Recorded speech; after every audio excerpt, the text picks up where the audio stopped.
It's no longer a partisan issue. A vote for Joe Biden is a vote against America's best interest. I'm going to show you a video, and it is egregious. Just egregious. Joe Biden should not be leading a hoedown, let alone a country. It's Thursday, April 18th, 2024. I'm Stuart Allister.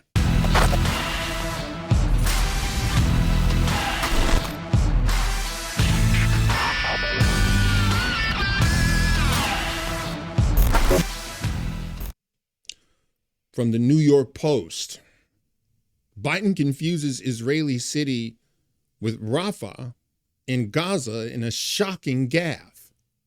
Don't move on Haifa.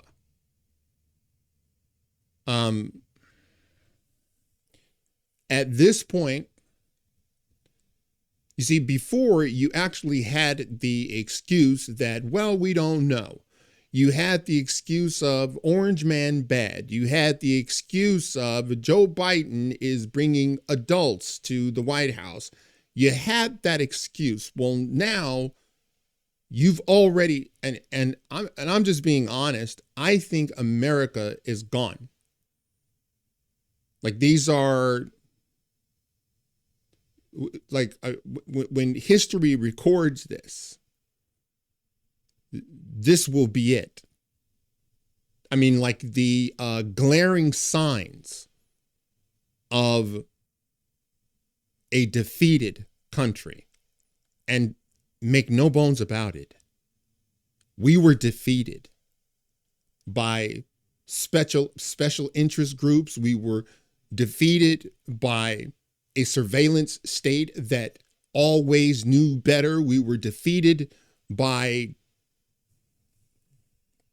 people that were so ill-informed about what America is about, why America was created. We were defeated. It's a done deal. Because I'm going to show you the people that would vote for this man it is clear. They don't love America and they want it to fail.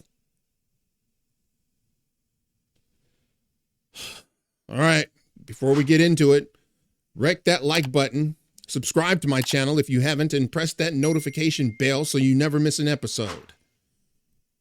There's no way around it now. President Biden on Tuesday confused the Israeli port city of Haifa with the last refuge for civilians in the Gaza Strip of Rafah in a stunning blunder.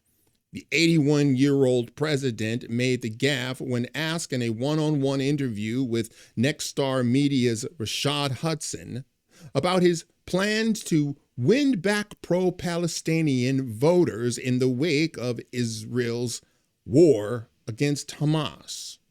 How are you going to win those voters back? What are you going to do to help them? Can you see what's happening with this person that's doing this interview?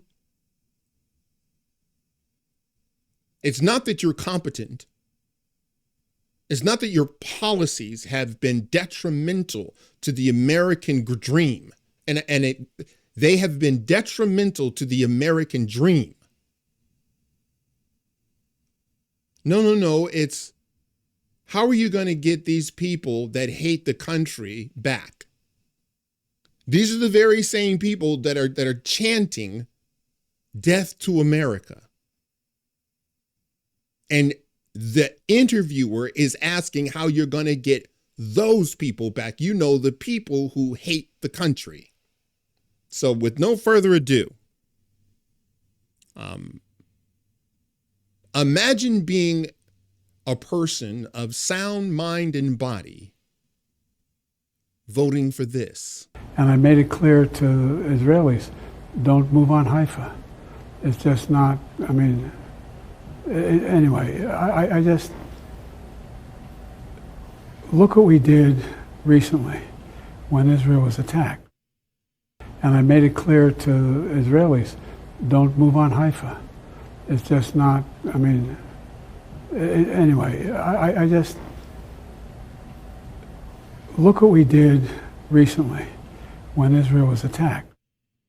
And I made it clear to Israelis, don't move on Haifa. It's just not, I mean, anyway, I just... He can barely keep his eyes open. Look how he's standing there with his hands. Just look at him.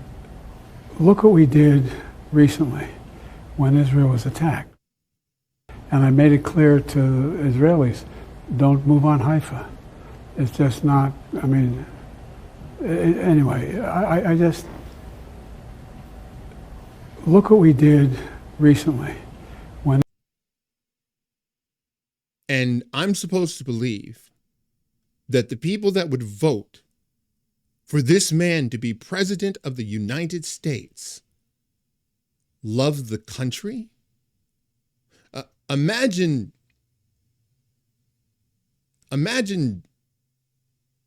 your daughter.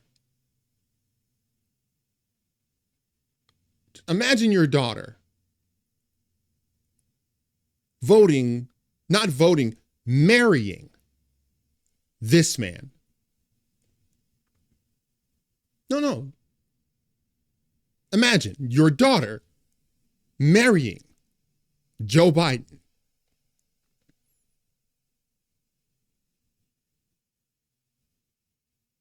Well, hold on a second, Stu. My daughter is 20 years old, and I would never want her to. I don't want her to marry someone that's older. And my point is, you wouldn't let this person near anything you loved. Maybe that was a poor analogy, but you wouldn't let this man get near anything that was worth value. Yet, that's exactly what they are doing. I've been meeting with them, number one, Biden said. Number two, I made it clear that, and you just saw that was just, and I made it clear to Israelis, don't move on Haifa, he added. Apparently, meaning to say Rafah. Biden then trailed off, seemingly losing his train of thought or any interest in elaborating on the point. That's the point. Can you elaborate on that a little more? Can you tell us how you don't want to move on? Can you tell us how exactly you told Benjamin Netanyahu that? Can you just tell us about it? He can barely stand anyone voting for that. Just imagine voting for this. And I made it clear to Israelis, don't move on Haifa. It's just not, I mean, anyway, I just, look what we did recently when Israel was attacked. And I made... Look, every president makes gaffes. That's not what this is. That's not him making a gaffe. You remember there was a famous gaffe that Obama made, and he called Michelle Michael. You know, Michelle Obama, he called Michael. That was like a gaffe. Everybody laughed at him, and then there was other things that were said, but that was a gaffe. People made fun of him.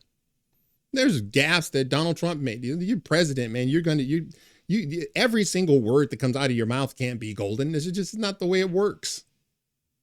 But that wasn't that.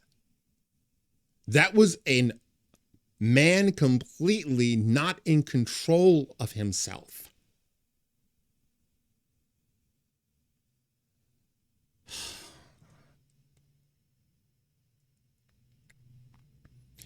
is just not, I mean, anyway, the commander-in-chief said. In recent weeks, Rafah has become the focal point of Israel's effort to free Hamas, held hostages, and rid Gaza Strip of members of the Teletubby group.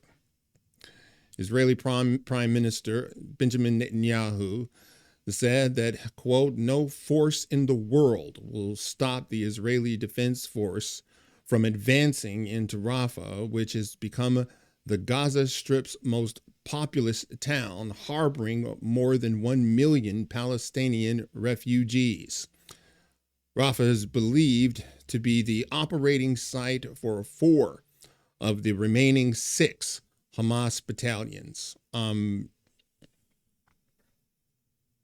When the media comes out and they make excuses for this, and that's what they're going to do, they will make an excuse for it. They're going to tell you that Joe Biden he doesn't need a cognitive test. He doesn't need it. And it's kind of like they're telling you, hey, just shut up. Hey, you believe us, not your eyes. Hey, you don't vote against the machine. That's what they're telling you. At this point, a vote for Joe Biden is a vote against America. But it's a cognitive vote. You see, before they could have made the excuse, well, we don't know. We think that the orange man is bad, and, therefore we're going to vote for, the lesser of two evils. We're voting for Joe Biden. Well, now you know. The border is out of control by design. Inflation out of control. Our spending out of control. There's no way that a normal, sane human being votes for Joe Biden. There's just no way.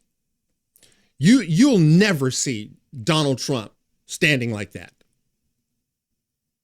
You saw him railing against the media, railing against the court system, railing against his accusers. Incoherent sentences. So much so, they had to put a gag order on him. Don't tell me that, Donald Trump, he's stupid. He says stupid stuff too. If he were saying really stupid stuff, they wouldn't put a gag order on him. Just admit it. You hate America. You hate what we stand for. You hate the amendments. You hate the Electoral College. You hate the democratically held elections. You hate everything that makes America America. Just admit it. In fact, you don't have to. Go on ahead. Vote for Joe Biden. That will be my proof. That's it for now. If you like this video, smash that like button and subscribe. And if you're following me on Rumble, please press that follow button. And until the next time, God bless.